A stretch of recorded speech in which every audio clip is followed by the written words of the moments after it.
Does Donovan Mitchell make the Cavaliers finals contenders? Let's talk about it.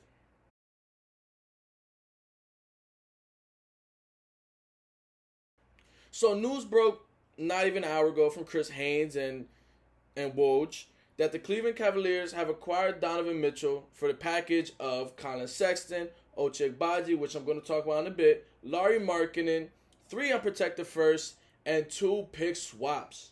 And that's a package, an absolute package. But for someone of Donovan Mitchell's caliber, this is what you're expecting. And also with the Rudy Gobert trade this same offseason, the trade market is a little bit more fluctuated than it should be right now.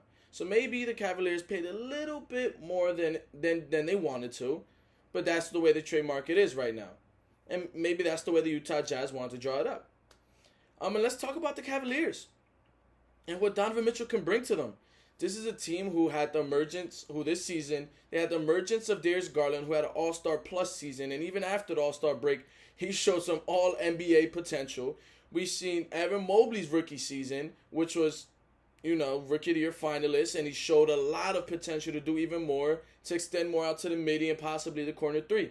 We've seen Jared Allen have an All-Star season, which is largely in due to Darius Garland's emergence as well. But we've seen that they were missing a little bit of wing play, of guard play, of the scorer, the pure scorer that I believe every team needs. And now they have that in Donovan Mitchell. They had Karis LeVert, who was shot chucking a little bit, who wanted to find his groove, who wanted to be the guy and to be the main scorer, number 1 option on the team. But eventually it became Darius Garland, who took the workload of everything, who was just the absolute best player on the team. But now when we slide in Donovan Mitchell, we're looking at a lineup of, I'm not going to put Karis LeVert here just to let anybody know. I don't believe it would be a good lineup of Karis LeVert, but we're looking at Darius Garland, Donovan Mitchell, and the cast to go either way, which if they want to do Isaac Okoro or Shetty Osman. And at the 4, we have Evan Mobley, and then at the 5, we had Jared Allen. And that's a really good lineup. Not only is that a really good playoff, lock lineup, but in a couple years, that could be a finals contending lineup. We're looking at the ages of these guys. I don't believe anyone, the oldest person in this lineup might be Jared Allen, who's around 20, 25, which is incredible. And then they have the veteran leadership on the bench being Kevin Love, who finally accepted his role. He was a top 3 6-man of the year candidate last year. So it's the thing, it's looking really good in Cleveland right now, post LeBron era. I mean, it looks amazing. Do I believe they can be finals contenders? Absolutely not. Not right now. And that's not a knock on the Cavaliers. The problem a lot of people have is they want to rush teams into expectations. They want to rush teams into these goals which aren't realistic. This is a young team.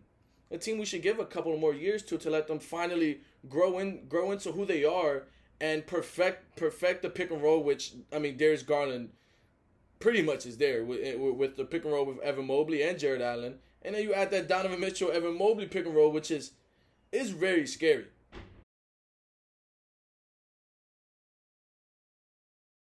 And now I want to talk about the bench of the Cleveland Cavaliers, which is looking very, very good as well. And we're talking about a bench that, if they don't include Karis LeVert in the starting lineup, you have Kevin Love, Karis LeVert, Ricky Rubio, who should come back in the later part of the season. You have Shetty Osman and Robin Lopez.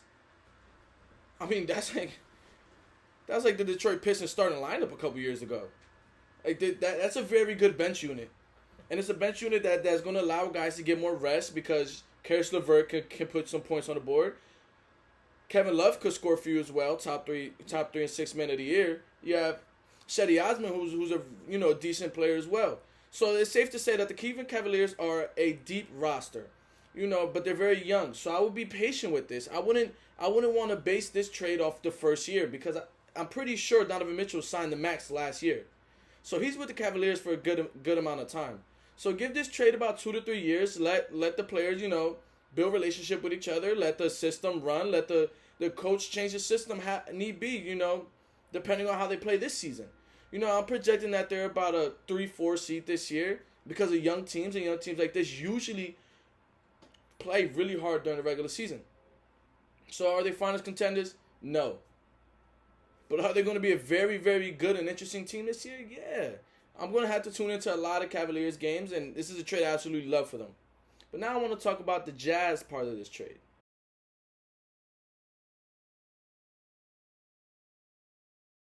And the two main pieces that the Jazz acquired in this were Colin Sexton, who was on the last year of his deal, which is iffy.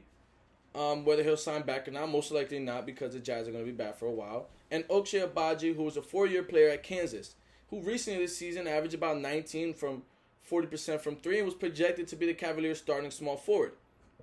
Which, even if the Cavaliers didn't make this trade and you have Caris LeVert at the 2 and Agbaji at the 3, they're a decent team. But I have very, very high hopes for Agbaji. I think he's going to be a central piece of this Jazz rebuild. They said retool at first, but now they traded Donovan Mitchell, so it's a complete rebuild. So I'm excited to see what's to come of him. This is the second current first-round pick that the Jazz have picked up this year. So they have 2 incoming guys who project to be, decent, and they have time. So the Jazz, I can't even trade great this on the Jazz's side because this is a long-term trade for them. But regarding Colin Sexton, I'm pretty sure he's not going to be here. They're hoping that he has a good season, and they maybe may trade him at the trade deadline. So it might be exciting to see that the Jazz may be able to get 13, 14 first-round picks out of Rudy Gobert and Donovan Mitchell if they're able to trade Colin Sexton for maybe 1 in a second, depending on how good he plays.